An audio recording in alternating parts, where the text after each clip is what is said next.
he wrote a series of books, self-published for the family, called Seeds of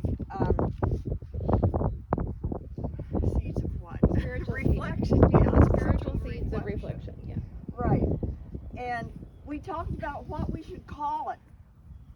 And I suggested that he look at the parable of the sower, because that's what he was doing. He was sowing seeds for the family. He sowed a seed in my life, and it grew. I would not be today what I am if it had not been for him. He actually beat rhythm into me when I was 10 years old. And it's because of that, actually, that I went into music. And because of him, I ended up going to DePaul University. Without him, that would not have been my destiny. But he got together with my dad and said, hey, you got to send your two girls to college. And that's where he wanted us to go. And so we did. Now, getting back to the parable of the sower and the seed, I would like to read that to you today because he and I talked about it a lot on the telephone. This is from Matthew 13, verses 3 through 9. A farmer went out to sow his seed. As he was scattering the seed, some fell along the path, and the birds came and ate it up. Some fell on rocky places where it did not have much soil. It sprang up quickly because the soil was shallow. But when the sun came up, the plants were scorched, and they withered because they had no root. Other seed fell among thorns, which grew up and choked the plants. Still other seed fell on good soil, where it produced a crop, 100, 60, 30 times what was sown. So there have been thousands of messages on this subject, and this is what the subject and the title that he chose for his series of books, to provide for the family, because he was planting seeds. It wasn't only for this family, but maybe you've heard the butterfly effect. The waves go out, a butterfly flaps its wings. Those waves, air waves, go out and travel all over the world. And that's what happened with his life. He was in education, and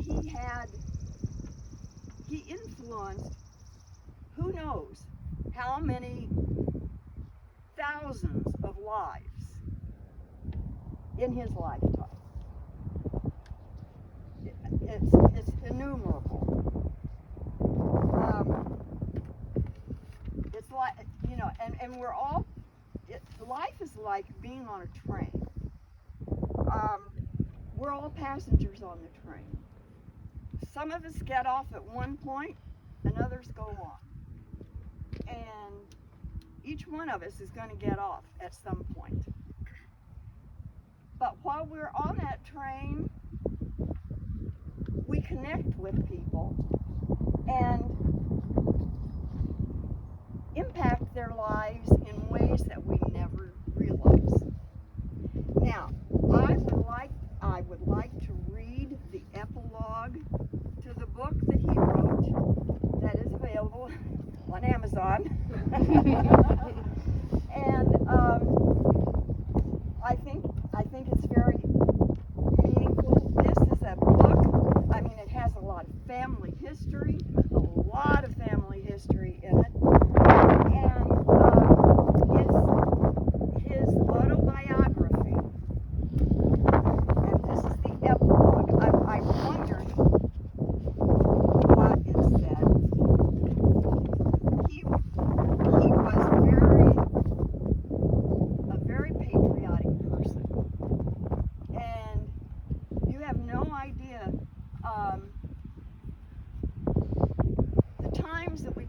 about patriotism, religion. Our conversations were amazing. Anyway, this is the epilogue he wrote for his book.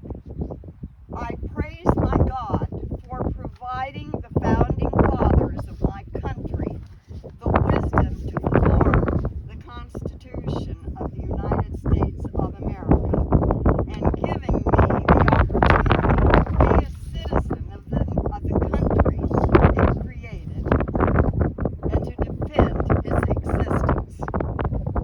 I further praise my family and friends who, in conjunction with the country, nurtured my recovery from the wounds of war.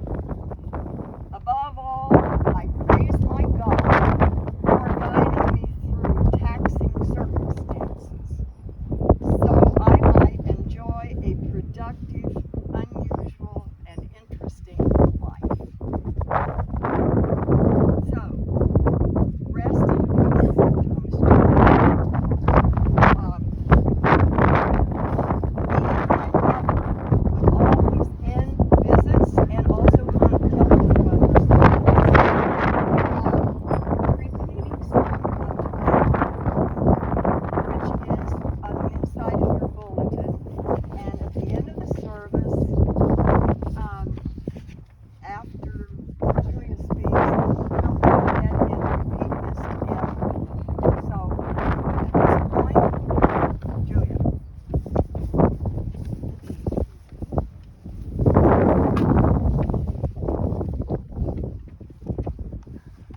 These times are always special times in many ways.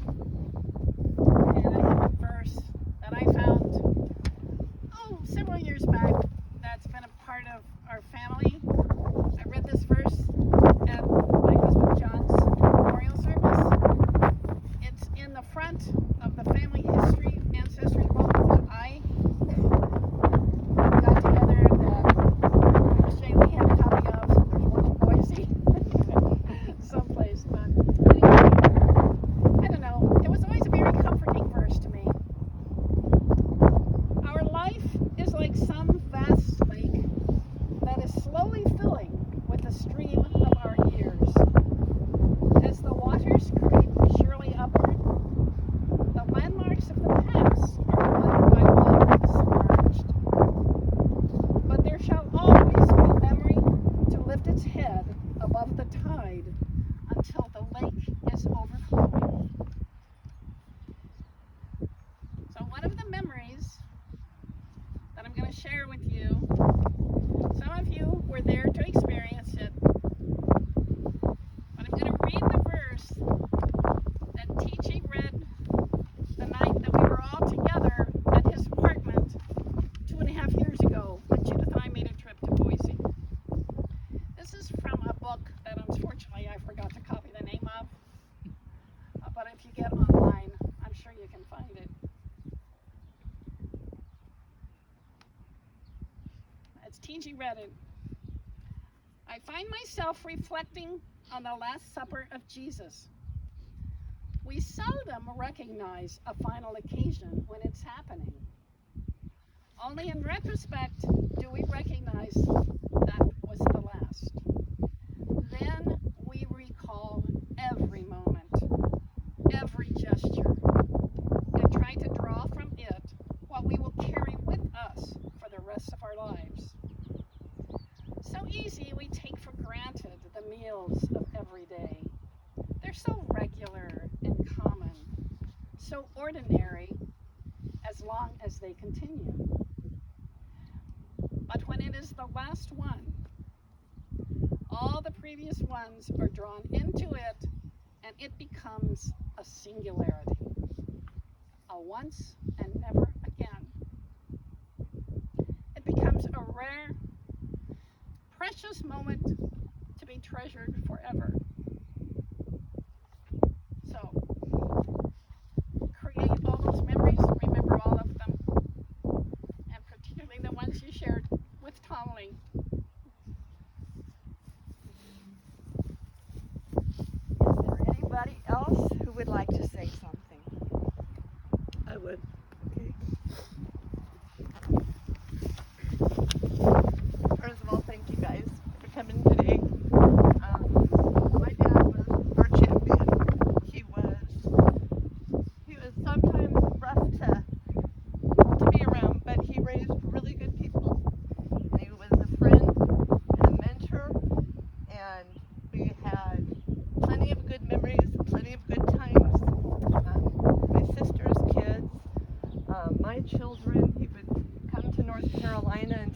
of them.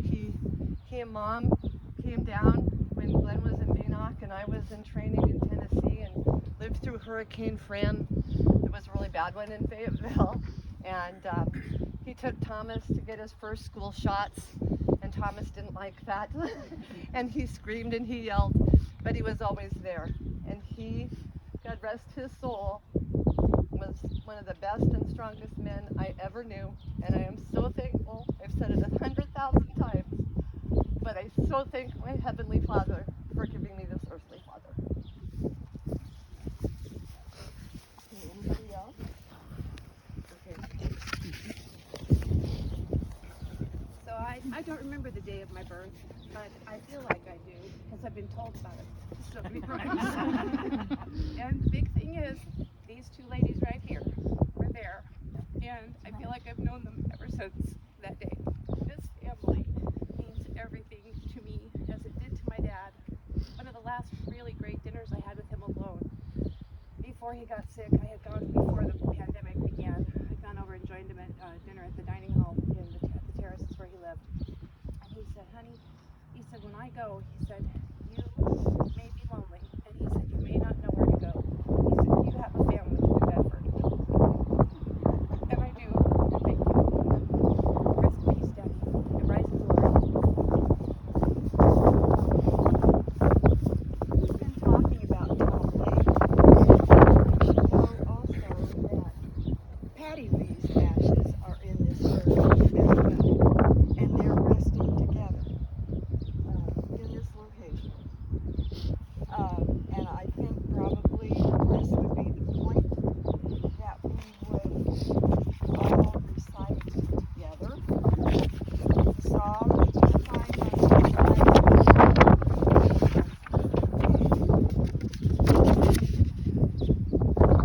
I will lift up my eyes unto the hills, from whence cometh my help.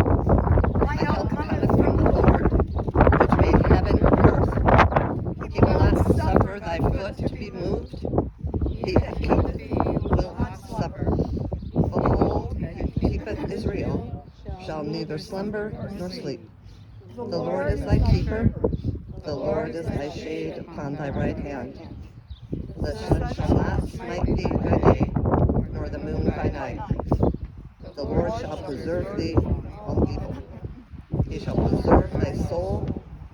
The Lord shall preserve thy going out and thy coming in from this time forth, and even forevermore. At this point, I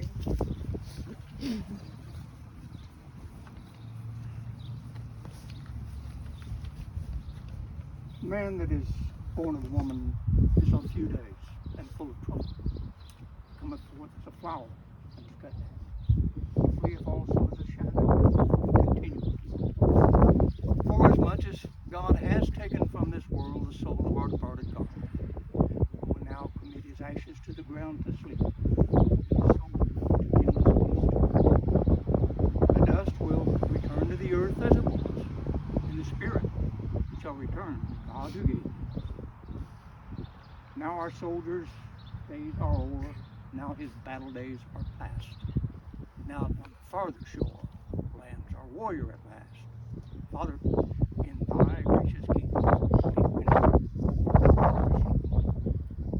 earth to earth, dust to dust. Calmly now, the words we say, left behind will wait in trust for the resurrection day. Father, in thy gracious kingdom, leave we now our soldiers sleeping.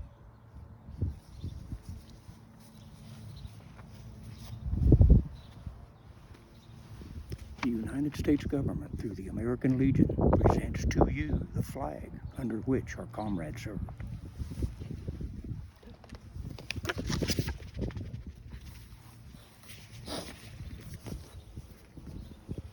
Honor guard! 10 hoof! Port arms! Prepare to fire, remember our fallen comrades! Ready! Fire! Ready! Fire! Ready! Fire!